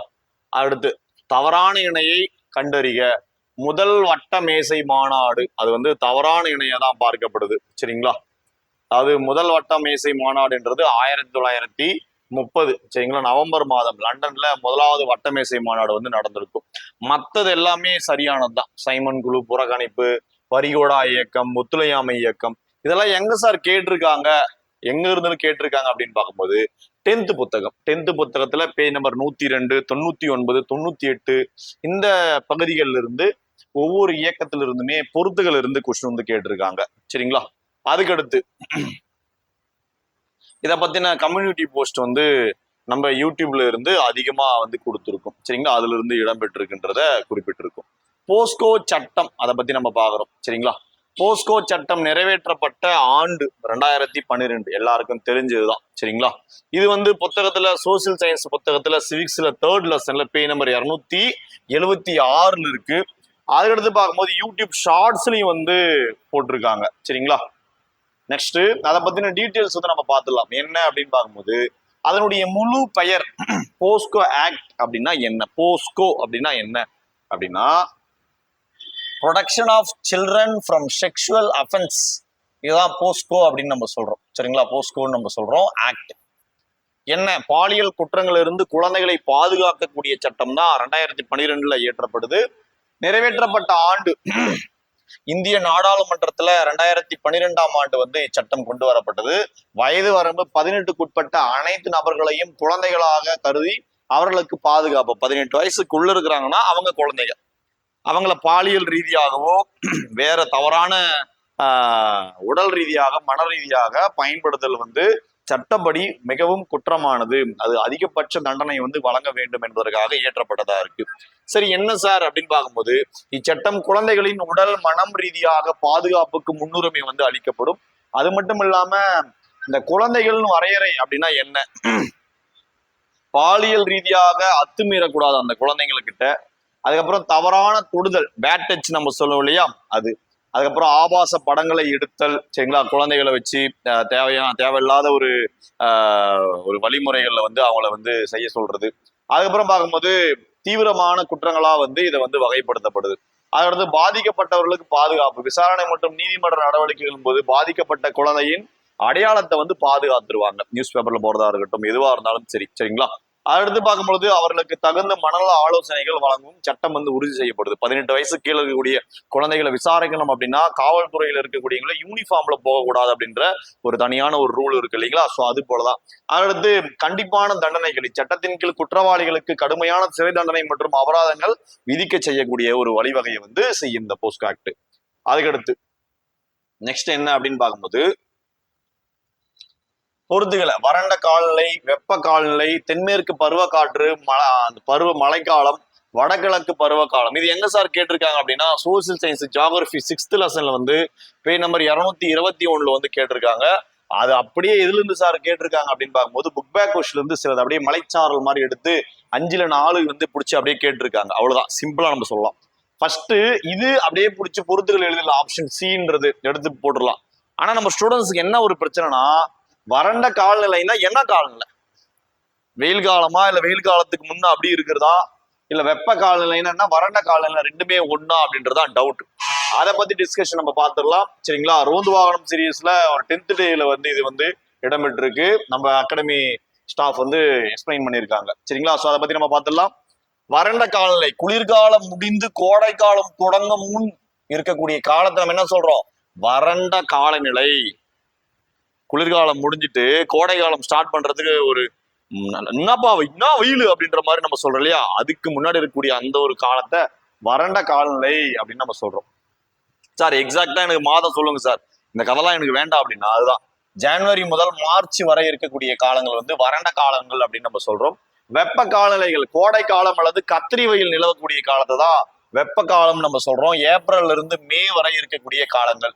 அதடுத்து தென்மேற்கு பருவ மழைக்காலம்ன்றது என்ன அப்படின்னு பார்க்கும்பொழுது இந்தியாவில பெரும்பகுதி மழை தரக்கூடிய ஒரே காலம் என்னன்னா இந்த தென்மேற்கு பருவ மழைக்காலம்ன்றதான். சரிங்களா, அதை நம்பிதான் அதிகமா இந்தியாவில் இருக்கக்கூடிய பல மாநிலங்கள் வந்து இருக்கு, இந்தியாவே இருக்கு அப்படின்னு நம்ம சொல்லலாம். அடுத்து மாதங்கள், இது எந்தெந்த மாதங்கள், ஜூன்ல இருந்து செப்டம்பர் வரை இருக்கும். சரிங்களா, இந்த நேரத்துல என்ன இருக்கும், நியூஸை பார்த்துட்டு மழை விட்டுருவான், லீவ் விட்டுருவான், அந்த மாவட்டம் என் மாவட்டம் வரல அப்படின்ற மாதிரி என்னென்ன அப்படின்றது போல. சரிங்களா, அதுதான். அதுக்கடுத்து பார்க்கும்பொழுது வடகிழக்கு பருவ காலம்ன்றது என்ன அப்படின்னா தமிழகத்திற்கு அதிக மழை தரக்கூடிய ஒரு பருவ காற்றா பார்க்கப்படுது. அதான் அக்டோபர்ல இருந்து டிசம்பர். சரிங்களா, குறிப்பா பார்க்கும்போது இந்த காலகட்டத்துல என்னது, நியூஸ் சேனலை வச்சுட்டு நம்ம டிஸ்ட்ரிக்ட் வருதா இல்லையா, டிஸ்ட்ரிக்ட் கண்டி வரல அப்படின்னா என்னடா டே அப்படின்றது மாதிரி ஒரு சோகத்தோட கிளம்புவாங்க இல்லைங்களா ஸ்டூடெண்ட்ஸ். ஸோ அதுதான் அது. அக்டோபர் முதல் டிசம்பர் வரை இருக்கக்கூடிய காலங்கள் வந்து வடகிழக்கு பருவ காலம். மற்ற எந்த மாநிலத்துக்கு இருக்கோ இல்லையோ தமிழகத்துக்கு வந்து மழை தரக்கூடியதா பார்க்கப்படுது. அதுக்கடுத்து இந்த தென்மேற்கு பருவக்காற்று, வடகிழக்கு பருவக்காற்று, இதை பத்தின டீட்டெயில்ஸ் வந்து நமக்கு தெரியணும். தென்மேற்கு பருவக்காற்று இது எங்க அப்படின்னு பார்க்கும்போது அரபிக்கடல்ல இருந்து வீசக்கூடிய ஈரப்பதம் மிக்க ஒரு காற்றை தான் நம்ம என்னன்னு சொல்றோம், தென்மேற்கு பருவக்காற்று. எந்த கடல்ல இருந்து வீசக்கூடியது, அரபிக்கடல்ல இருந்து வீசக்கூடிய ஒரு ஈரப்பதமான காற்று நம்ம சொல்றோம். வடகிழக்கு பருவக்காற்று, சரிங்களா, வங்கக்கடல்ல இருந்து வீசுறதால கிழக்கு கடற்கரை பகுதிகளுக்கு, அதுவும் குறிப்பா தமிழ்நாட்டுக்கு அதிக மழையை வந்து அளிக்கக்கூடியதா அவன் பாக்குறோம். விவசாயம் சரிங்களா, இந்தியாவினுடைய விவசாயம் பெரும்பாலும் எந்த பருவநிலையை எந்த பருவ காற்று நம்பியிருக்கு அப்படின்னா தென்மேற்கு பருவமழையை சார்ந்துள்ளது. ரொம்ப ரொம்ப முக்கியமானது, நோட் பண்ணிக்கலாம் சரிங்களா. சோ அந்த பொறுத்துக மட்டும் இல்லாம அதை தொடர்பா வேற எந்த கேள்வி கேட்டாலும் இதை தாண்டி போகக்கூடாதுன்ற அளவுக்கு வந்து டிஸ்கஷன் வந்து நம்ம பண்ணியிருக்கோம் சரிங்களா. சோ இது புரிஞ்சிருக்கும். நெக்ஸ்ட் கொஸ்டினுக்குள்ள நம்ம போயிடலாங்களா. என்ன சோ அதை பத்தி நம்ம பார்த்துடலாம். திறந்த விதை தாவரம் அப்படின்னா ஜிம்னோஸ்பெர்ம் சரிங்களா. திறந்த விதை தாவரம் அப்படின்னு நம்ம பார்க்கும்போது ஜிம்னோஸ்பெர்ம். அப்போ ஆஞ்சியோஸ்பெர்ம்னா என்ன? இது சார் பூக்கும் தாவரம், பூவா தாவரம், அதுக்கப்புறம் பார்க்கும்போது இருவாள் அதாவது தாவரம் சரிங்களா. இது எல்லாத்தையுமே நம்ம பார்த்துடலாம். இதுக்கு உண்டான டேட்டா வந்து எங்கிருந்து எடுத்திருக்காங்க அப்படின்னு பார்க்கும்போது 6th சயின்ஸ் ஃபர்ஸ்ட் டேர்ம்ல 4th லெசன்ல 59வது பக்கத்துல இருந்து எடுத்திருக்காங்க. அதுக்கப்புறம் நம்ம ஸ்டார் போலீஸ் அகாடமி பயாலஜி மெட்டீரியல்ல வந்து பேஜ் நம்பர் 4 இருந்து கொடுத்துருக்காங்க சரிங்களா. இதை பத்தின டீட்டெயில்ஸ் 4 ஆப்ஷன் நம்ம பார்த்துடலாங்களா. வாங்க அதை பத்தி நம்ம பார்த்துடலாம்.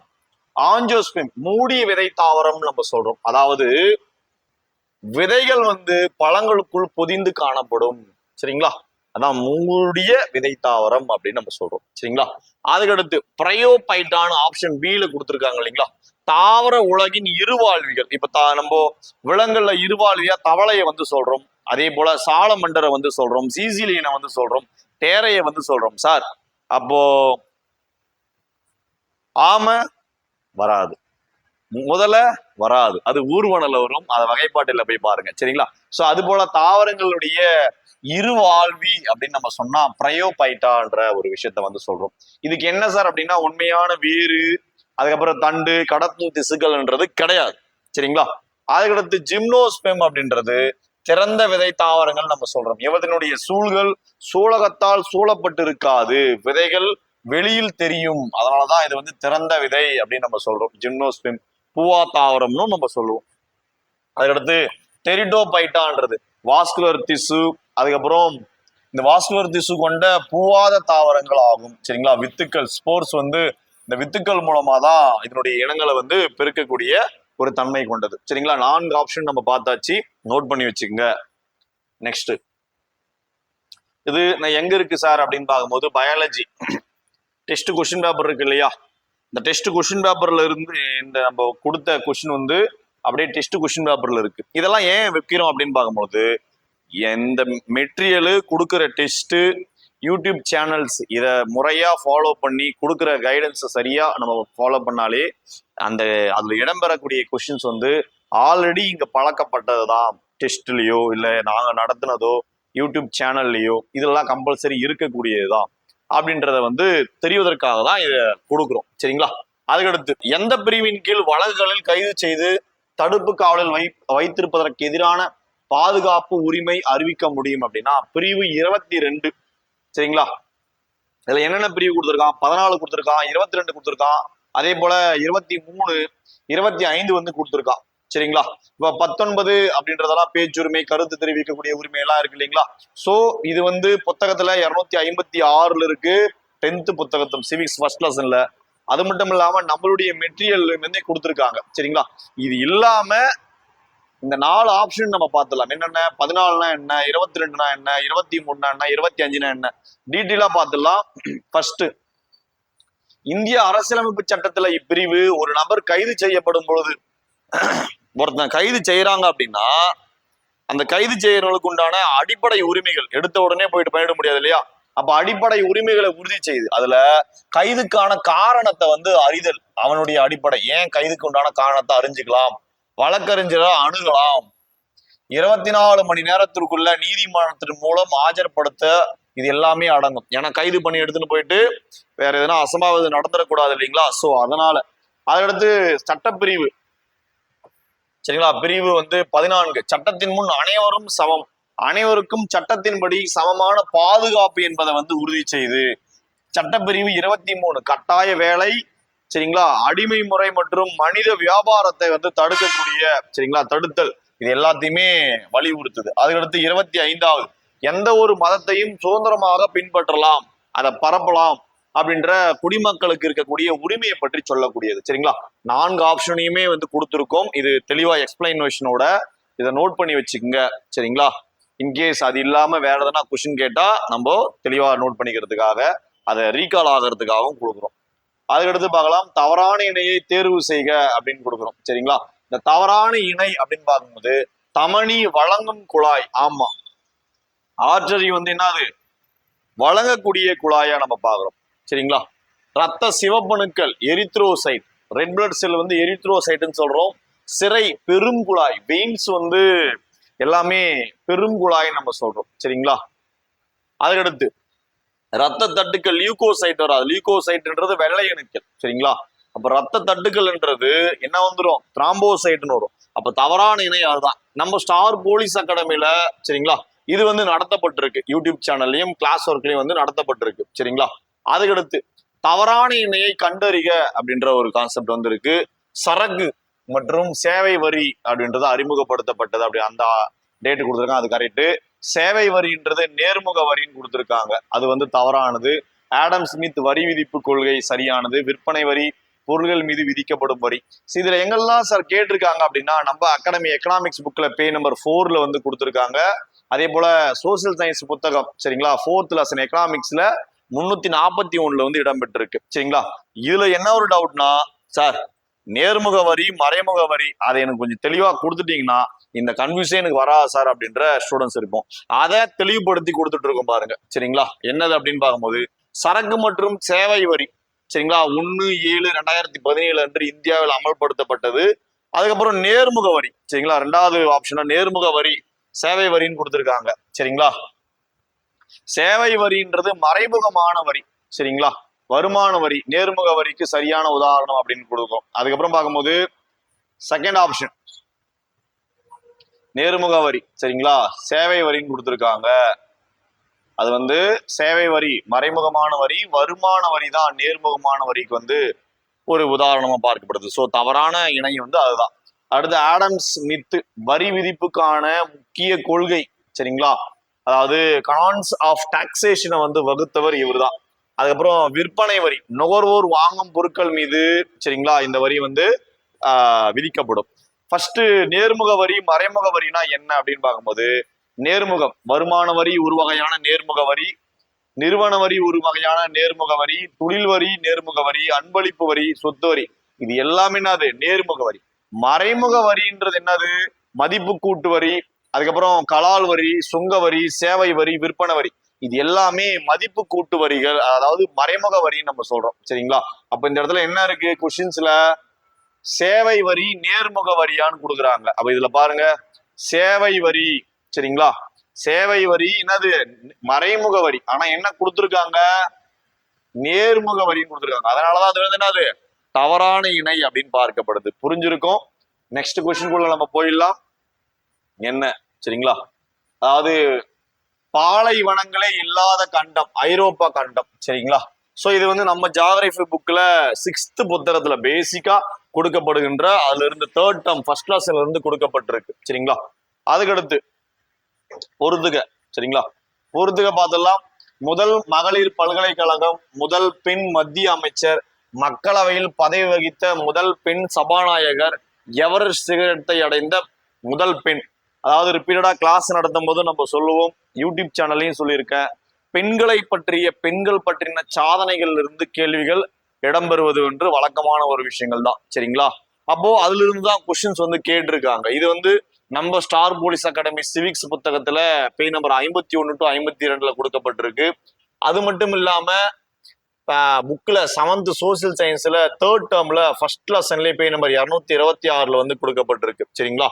இது மட்டும் இல்லாம அதை பத்தின டீட்டெயில்ஸ் வந்து நம்ம பார்த்துடலாங்களா. என்ன ஃபர்ஸ்ட் பார்க்கலாம், இந்தியாவினுடைய முதல் மகளிர் பல்கலைக்கழகம். சரிங்களா? அதாவது ஆப்ஷன் வந்து பின்றது வந்து ஆப்ஷனா பார்க்கப்படுது. அடுத்து நெக்ஸ்ட் கொஸ்டின் நம்ம போயிடலாம். சரிங்களா? இது பேசிக்கா எல்லாருக்கும் தெரிஞ்சதுதான், அதை பத்தி நம்ம டிஸ்கஷன் பண்ணிட்டு இருக்கணும் இல்ல. அடுத்து தவறான இணையை கண்டறிக. உலகளாவிய வளம் நீர் கரெக்டு, தனிநபர் வருமானம் சரிங்களா, திமிங்கலத்தினுடைய புணுக்கு, என்னடா இது அப்படின்ற மாதிரிதான் இருக்கு. ஸோ அதுதான் தவறான இணை. புதுப்பிக்கக்கூடிய வளம் சரிங்களா சூரிய ஒளி, புதுப்பிக்க இயலாத வளம் நிலக்கரி. சரிங்களா? இது நம்மளுடைய ரோந்து வாகனம் சீரியஸ்ல 100 days ப்ரோக்ராம்ல 48th டேல வந்து அதை பத்தின டீட்டெயில்ஸ் வந்து கொடுத்துருக்கோம்.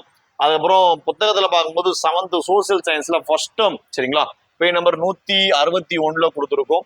நம்ம அகாடமி புத்தகத்துல பார்க்கும்பொழுதும் இது வந்து கொடுக்கப்பட்டிருக்கு. அகாடமியுடைய ஜியாகிரபி புத்தகத்திலையும் இடம்பெற்றிருக்கு சரிங்களா. அடுத்து ஒளியின் திசைவேகம். ஒளியின் திசைவேகத்திலே செல்லக்கூடியது எது அப்படின்னு பார்க்கும் பொழுது ஆல்பா வந்து 10க்கு 1 அல்லது 20க்கு 1 இங்க இருக்கு பாருங்க. திசைவேகம் இங்க இருக்கு பாருங்க, 10க்கு 1 அல்லது 20க்கு 1 அன்ற திசைவேகம் இருக்கு. இது வந்து 9க்கு 10. ஒளியின் திசைவேகத்திலே செல்லக்கூடியது எது அப்படின்னு பார்க்கும்போது காமா கதிர்கள் சரிங்களா. ஸோ அதுதான் 10th சயின்ஸ் புத்தகத்துல 6th லெசன்ல இருந்து கொஸ்டின் கேட்டிருக்காங்க சரிங்களா. அதுக்கடுத்து சிங்கப்பூரில் நடைபெற்ற சரிங்களா இந்த ஃபிடே உலக செஸ் போட்டியில வென்றவர், இது பேசிக்கா எல்லாருக்கும் தெரிஞ்சதுதான் சரிங்களா. டி குகேஷ்ன்றது. அதுக்கடுத்து வங்க பிரிவினை, பெருங்கழகம், இந்திய தேசிய காங்கிரஸ், லக்னோ ஒப்பந்தம், அதை பத்தின ஆண்டுகள் வந்து கேட்டிருக்காங்க சரிங்களா. ஸோ இந்த இதுக்குண்டான சரியான விடை வந்து பி. இது நம்ம கம்யூனிட்டி போஸ்ட்ல வந்து யூடியூப் சேனல்ல போட்டதுதான் சரிங்களா. இதை பொறுமையா அனலைஸ் பண்ணியிருந்தா, இதை தெளிவா தெரிஞ்சிருந்தாலே அதை ஆன்சர் பண்ணியிருக்கலாம்.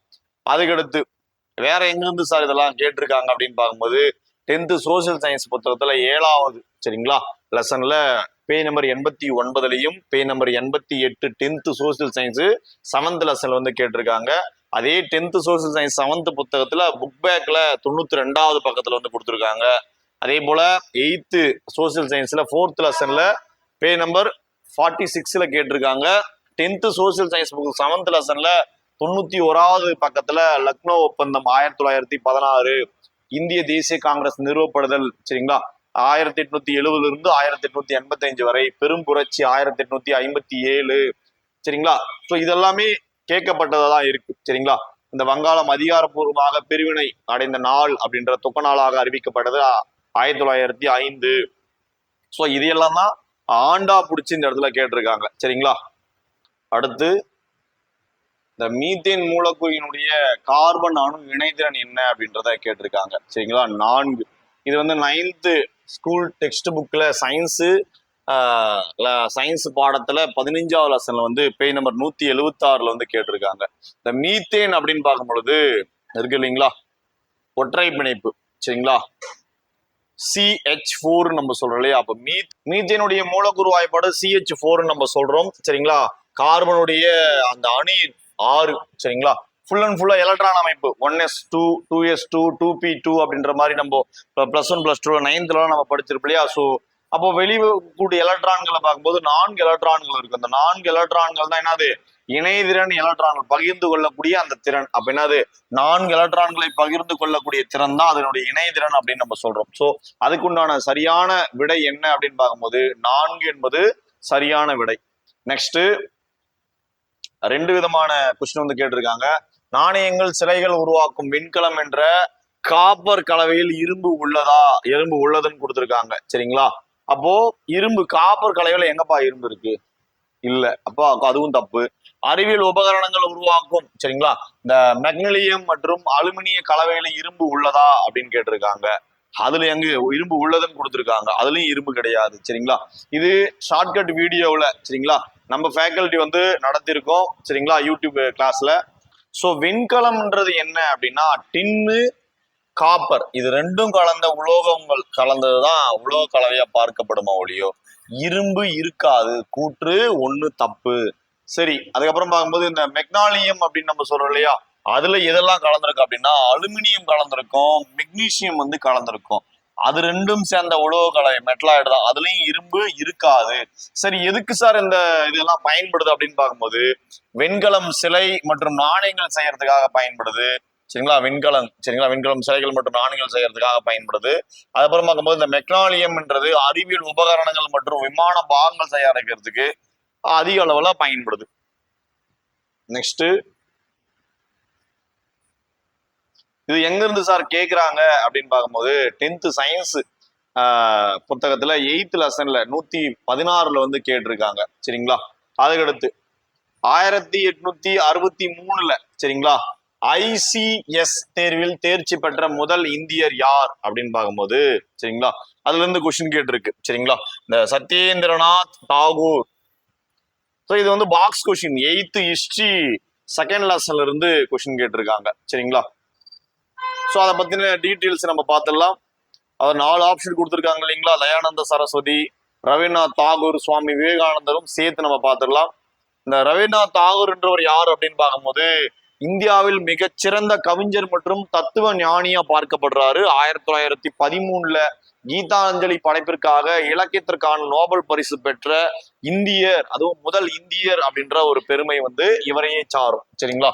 அதுக்கடுத்து தயானந்த சரஸ்வதி அப்படின்னு பார்க்கும்போது ஒரு சமூக சீர்திருத்தவாதியாகவும் ஆரிய சமாஜம் என்ற அமைப்பை நிறுவியவர் யார் அப்படின்னு பார்க்கும்பொழுது இவர் வேதங்களுக்கும் சரிங்களா, வேதங்களுக்கு திரும்புங்கள், கோ பேக் டு வேதாஸ் அப்படின்ற ஒரு முழக்கத்தை வந்து முன்வைத்தவர் யார் அப்படின்னு பார்த்தா இவர் தான்.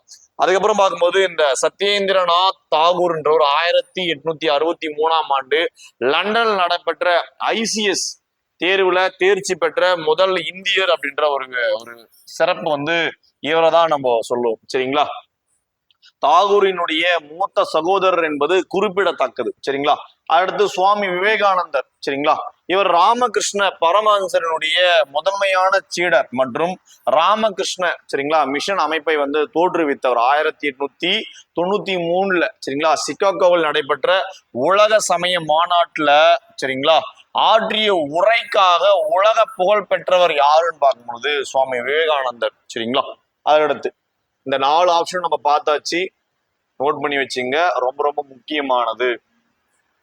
அடுத்து இந்தியாவில் முதல் பெண் பிரதமர், இந்தியாவின் முதல் பெண் குடியரசுத் தலைவர், இந்தியாவின் முதல் பெண் மக்களவை தலைவர், இந்தியாவின் முதல் பெண் பழங்குடியின குடியரசுத் தலைவர் அப்படின்ற விஷயங்கள்லாம் கொடுத்துருக்காங்க. பெண்களை முதன்மைப்படுத்தி அவர்களுடைய சாதனைகள், அவருடைய நிலைப்பாடுகளை வந்து கொஸ்டின் வந்து அதிகமா கேட்பாங்க. இப்போ கூட நான் சொன்னேன் சரிங்களா. ஸோ இது எங்க இருந்து சார் கேட்டிருக்காங்க அப்படின்னு பார்க்கும்போது 7th சோசியல் சயின்ஸ் புத்தகத்துல 3rd டேர்ம்ல ஃபர்ஸ்ட் லெசன்ல கேட்டிருக்காங்க. ஸ்டார் போலீஸ் அகாடமி சிவிக்ஸ் புக்ல 51வது பக்கத்துல வந்து இருக்கு சரிங்களா. ஸோ அதை பத்தின கூடுதல் தகவல் நம்ம பார்க்கலாம் சரிங்களா. இந்தியாவின் முதல் பெண் பிரதமர் அப்படின்னு பார்க்கும்போது இந்திரா காந்தி அவர்களை வந்து நம்ம சொல்றோம். 1966 இருந்து 1977 வரையில வந்து இருந்திருக்காங்க. 1980 இருந்து 84 சரிங்களா இந்த காலகட்டத்துல இந்தியாவின் பிரதமராக பணியாற்றுறவர் வந்து இவங்க தான் சரிங்களா. அதை எடுத்து பார்க்கும்போது இந்தியாவின் முதல் பெண் பழங்குடி, அதாவது பெண் குடியரசுத் தலைவர் சரிங்களா, இந்தியாவின் முதல் பெண் குடியரசுத் தலைவர் யார் அப்படின்னு பார்க்கும்போது பிரதிபா பாட்டீல். இவர் 2007 இருந்து 2012 வரை இந்தியாவின் 12வது குடியரசுத் தலைவராக பதவி வகித்தவர் என்பது குறிப்பிடத்தக்கமா நம்ம பார்க்கிறோம். அடுத்து இந்தியாவின் முதல் பெண் மக்களவை தலைவர் அப்படின்னா மீரா குமார் நம்ம சொல்றோம். இவர் 2009 முதல் 2014 வரையில மக்களவையில், தட் மீன்ஸ் லோக் சபாவில சபாநாயகரா வந்து பணியாற்றிருக்காங்க என்பது குறிப்பிடத்தக்கது. இந்தியாவின் முதல் பெண் பழங்குடியின குடியரசுத் தலைவர் சரிங்களா, திரௌபதி முர்மு மேடம் இப்ப இருக்காங்க இல்லைங்களா, அவங்கதான். அப்ப இந்தியாவின் தற்போதைய குடியரசுத் தலைவரான இவர் பதவியை வகிக்கும் சரிங்களா, குடியரசுத் தலைவராக பதவி வகிக்கக்கூடிய முதல் பழங்குடியினர் பெண் அப்படின்றது ஒரு குறிப்பிடத்தக்கதா இருக்கு சரிங்களா. நோட் பண்ணி வச்சுங்க. அடுத்து தவறான இணையை கண்டறிக அப்படின்ற கொஸ்டின் சரிங்களா. மின்கலம் மின் ஆற்றலை சேமிக்கக்கூடியது, மின் ஆற்றலை வேதி ஆற்றலா மாற்றக்கூடியது, அதுக்கப்புறம் மின்சுற்று மின்சாரம் பாயக்கூடிய ஒரு பாதை. அடுத்து மின் உருகி தாமிரம் எஃகு அப்படின்றதா இது வந்து தவறான ஒரு விஷயமா பார்க்கப்படுது சரிங்களா. ஏன் அப்படின்னு பார்க்கும்போது மின் உருகி எதனால ரெடி பண்றது அப்படின்ற ஒரு விஷயத்த நம்ம பார்க்க போறோம் சரிங்களா. வோல்ட் மின்னழுத்தம் இது எங்க சார் இருக்கு அப்படின்னா 8th சயின்ஸ் புத்தகத்துல 5th லெசன்ல வந்து 59வது பக்கத்துல வந்து இருக்கு சரிங்களா. அப்போ தாமிரம் எஃகு வராது, அதுதான் தவறானதா இருக்கு. அப்ப என்ன சார் வரும் அப்படின்னு பார்க்கும்பொழுது ஃபியூஸ் சரிங்களா, வில்லியம் ஈயம் சேர்ந்த ஒரு உலோகம் சரிங்களா. இல்லைன்னா தாமிரம் வந்து எஃகு கொண்டுதான் இது வந்து தயாரிக்கப்படுறதெல்லாம் கிடையாது. அதனாலதான் அது வந்து தவறான இணையா பார்க்கப்படுது சரிங்களா. மின்கலம் பேட்டரி வேதி ஆற்றலை மின் ஆற்றலா மாற்றும், அதை வந்து சேமிச்சு வைக்கும். மின் சுற்று மின்னோட்டம் அல்லது மின்சாரம் பாய்வதற்கு தேவையான ஒரு மூடிய சுற்றா பார்க்கப்படுது, க்ளோஸ்டு சர்க்கியூட்டா. மின் உருகி ஃபியூஸை பத்தி நம்ம பார்த்தாச்சு. என்னது, குறைந்த உருநிலை கொண்ட ஈயம் மற்றும் வெள்ளி சேர்ந்த உலோக கலவையா அது வந்து பார்க்கப்படுது. வோல்ட் மின்னழுத்த வேறுபாட்டை பொட்டன்ஷியல் டிஃபரண்ட் வந்து அளக்கிறதுக்காக பயன்படக்கூடிய ஒரு எஸ்ஐ யூனிட்டா தான் பார்க்கப்படுது. நெக்ஸ்ட் பார்த்துடலாம். என்ன அப்படின்னு பார்க்கும்போது நோய்கள் இருந்து கொஸ்டின் கேட்டிருக்காங்க. பொண்ணுக்கு வீங்கி, சரிங்களா? என்ன சார் பொண்ணுக்கு வீங்கின்றது பொட்டாளம்மை, சரிங்களா? இந்த 2 சாலிவரி கிளாண்ட் அந்த பரோடட் கிளாண்ட் இருக்கு இல்லைங்களா, இது வீங்கிடும், சரிங்களா? மேலெண்ண சுரப்பி எல்லாம். அப்புறம் சாதாரண சளி, டைபாய்டு, சின்னம்மை எல்லாம் இருக்கு இல்லைங்களா? ஸோ என்னென்ன வைரஸால் ஏற்படுது அப்படின்னு நம்ம பார்க்க போறோம். இது வந்து நம்ம ரோந்து வாகனம் சீரியஸ்ல 100 days ப்ரோக்ராம்ல வந்து 70வது நாள்ல நம்ம ஃபேக்கல்டிஸ் வந்து நடத்திருக்கோம். அது மட்டும் இல்லாம கொஸ்டின் பேப்பர்ல இதை வந்து ரிப்பீட்டடா கேட்கப்பட்டதா இருக்கு நம்ம அகாடமில, சரிங்களா? சரி, அதை பத்தி நம்ம பார்த்தலாம். பொண்ணுக்கு வீங்கி, மம்ஸ் அப்படின்னு ஆங்கிலத்துல சொல்லும், உமிழ்நீர் சுரப்பி பாதிப்படையக்கூடிய ஒரு வைரஸ் தொற்றா பார்க்கப்படுது. என்ன வைரஸ் அப்படின்னா மிக்சோ வைரஸ், சரிங்களா? அப்படின்றத நம்ம பார்க்குறோம். அதுக்கப்புறம் பார்க்கும்போது பாராமிக்சோ வைரஸ் நம்ம சொல்லுவோம். சாதாரண சளி, காமன் கோல்டு, மூக்கு, தொண்டை, இது எல்லாத்தையுமே பாதிப்படைய செய்யக்கூடியதா இருக்கு, சரிங்களா? இது வந்து ரைனோ வைரஸால பாதிக்கப்படும்.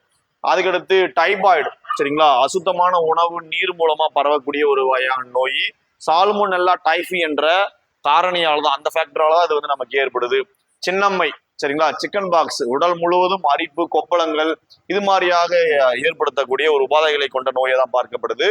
வேரிசெல்லா ஜோஸ்டர், இது வந்து குரூப் 4 எக்ஸாம்ல ரிப்பீட்டடா கேட்டிருக்காங்க, நம்ம டிஎன்யூஎஸ்ஆர்பிலையும் கேட்டிருக்காங்க, ரொம்ப ரொம்ப முக்கியமானது.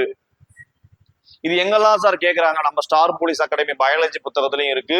அதே போல 9th சயின்ஸ் 22nd லெசன்ல 271வது பக்கத்துல வந்து கொடுத்துருக்காங்க. 9th சயின்ஸ்ல 272வது பக்கத்துலயும் அதனுடைய தொடர்ச்சி வந்து இருக்கு. அடுத்து 41வது கொஸ்டின் என்ன அப்படின்னு பார்க்கும்பொழுது, இந்த குறைஞ்சபட்ச ஆதரவு விலை, வேளாண் கொள்கை, தேசிய உணவு பாதுகாப்பு சட்டம், தாதாபாய் நவ்ரோஜி, இதுல இருந்து பொறுத்து வந்து கேட்டிருக்காங்க. சோ அப்படின்னா என்னன்னு தெரிஞ்சுக்கலாம். அதோட ஆன்சர் வந்து டி என்பது நம்ம பாக்குறோம், சரிங்களா? 9th சோசியல் சயின்ஸ்ல எக்கனாமிக் 3rd லெசன்ல 331வது கேள்வியில இருந்து கேட்கப்பட்டிருக்கு. அதை பத்தின டீட்டெயில்ஸ் நம்ம பார்த்துடலாங்களா? அதனா சார் குறைந்தபட்ச ஆதரவு விலை அப்படின்னா என்ன, அதை பத்தி நம்ம பார்த்துடலாங்களா? என்னன்னா விவசாயிகள் விளைவிக்கக்கூடிய பொருட்களுக்கு போதிய விலை கிடைப்பதை வந்து உறுதி செய்யணும், சரிங்களா? அதாவது எஃப்சிஐ, இந்திய உணவு கழகம் மூலம் அரசு வழங்கக்கூடிய ஒரு வகையான விலையா பார்க்கப்படுது ஸ்டாண்டர்டா. வேளாண் கொள்கை ஒரு நாட்டின் பொருளாதார நிலைத்தன்மையை மேம்படுத்துவதையும் விவசாயிகளின் வாழ்க்கை தரத்தை பாதுகாப்பதையும் நோக்கமா கொண்டதுதான் இந்த வேளாண் கொள்கையினுடைய முக்கிய நோக்கமா பார்க்கப்படுது. தேசிய உணவு பாதுகாப்பு சட்டம் அனைவருக்குமே ஒரு தரமான விலை குறைவா, அதான் மலிவான விலையில உணவு வந்து கிடைக்கக்கூடியதை உறுதி செய்யக்கூடியதுக்காக இந்திய அரசால 2013ஆம் ஆண்டு இந்த சட்டம் வந்து கொண்டு வரப்படுது. தாதாபாய் நவ்ரோஜி அந்த டைட்டில் என்ன கொடுத்திருக்காங்க அப்படின்னு பார்க்கும்போது அதை பத்தின கூடுதல் தகவல், சரிங்களா? இந்தியாவினுடைய வறுமை குறித்த ஆய்வு செய்தவர் இவர்தான். முதல்ல இந்தியாவின் தனிநபர் வருமானம் குறித்த கருத்தை முன் வச்சவர் இவர் தான், சரிங்களா? ஸோ 4 ஆப்ஷனை பத்தின டீட்டெயில்ஸ் நம்ம பார்த்தாச்சு. நெக்ஸ்ட் பார்த்தலாம், தவறான இணையை தேர்வு செய்க அப்படின்றத நம்ம பார்க்குறோம், சரிங்களா? உலோக போலிகள் அப்படின்றது என்ன அப்படின்னா காரியம், தாமிரம் கம்பல்சரி வராது.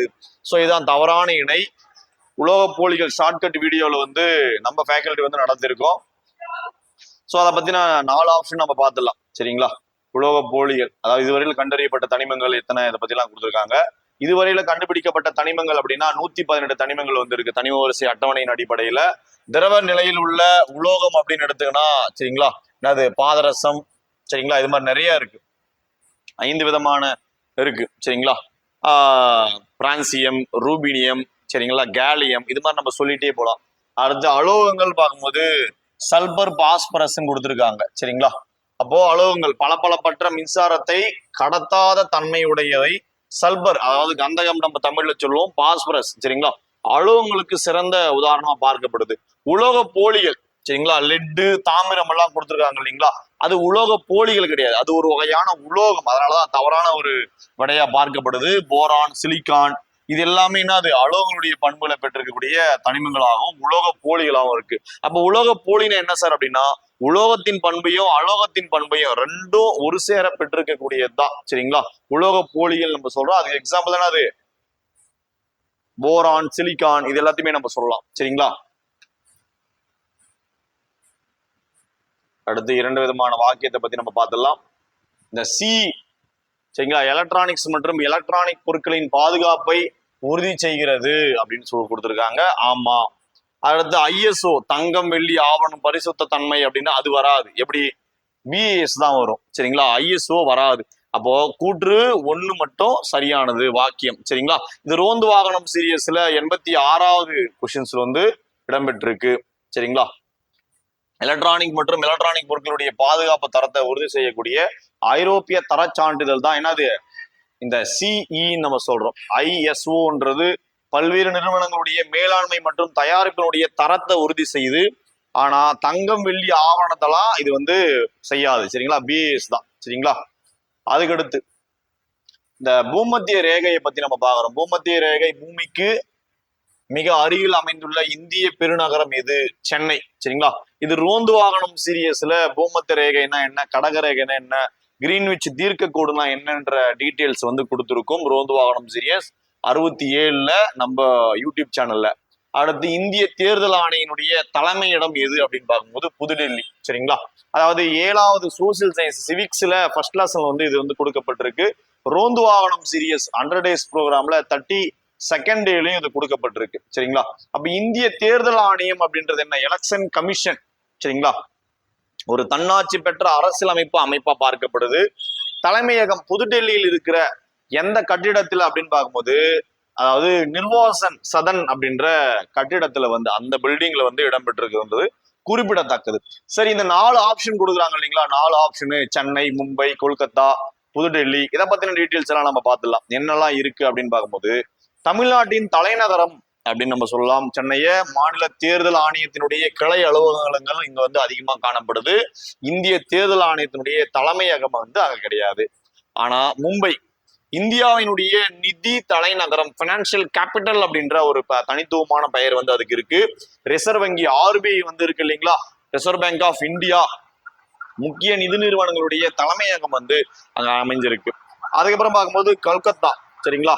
மேற்கு வங்காளத்தினுடைய தலைநகரம். பிரிட்டிஷ் இந்தியாவினுடைய தொடக்க காலத்துல இதுவே தலைநகராக இருந்தது என்பது குறிப்பிடத்தக்கது. தற்போது தேர்தல் ஆணையத்தினுடைய தலைமையிடம் இங்க கிடையாது.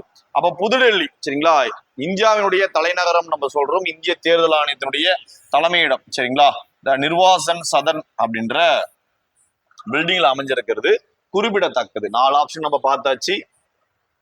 சோ இன்னைக்கு நடத்தின இந்த காணொளி மூலமா எந்தெந்த கேள்விகள் எங்கெங்க இருந்தெல்லாம் இடம்பெற்றிருக்கு, யூடியூப் சேனல் நடத்தின ஒவ்வொரு ஃபேக்கல்ட்டியுடைய எஃபர்ட், அதுக்கப்புறம் பார்க்கும் பொழுது நம்ம கொடுக்குற மெட்டீரியலுடைய தரம், புத்தகத்துல இருந்து தான் கேட்குறாங்க, எங்கெங்க இருந்தோ கேட்டுறாங்கன்றது இல்லாம புத்தகத்துல எங்கெல்லாம் இருந்திருக்குன்ற விஷயங்கள் வந்து கொடுத்துருக்கும். சரிங்களா? ஸோ இந்த காணொளி வந்து உங்களுக்கு வந்து புரிஞ்சிருக்கும் அப்படின்ற நம்பிக்கையோட விடைபெறுறேன். அது மட்டும் இல்லாம நமது ஸ்டார் போலீஸ் அகாடமியில மாணவ சேர்க்கை தொடர்ந்து நடைபெற்று கொண்டிருக்குது. சரிங்களா? கீழே தெரிகிற நம்பருக்கு வந்து கால் பண்ணுங்க. டிஸ்கிரிப்ஷன்ல அதை பத்தின டீட்டெயில்ஸ் வந்து கொடுத்துருக்கும். தேங்க்ஸ் ஃபார் வாட்சிங் திஸ் வீடியோ. நன்றி.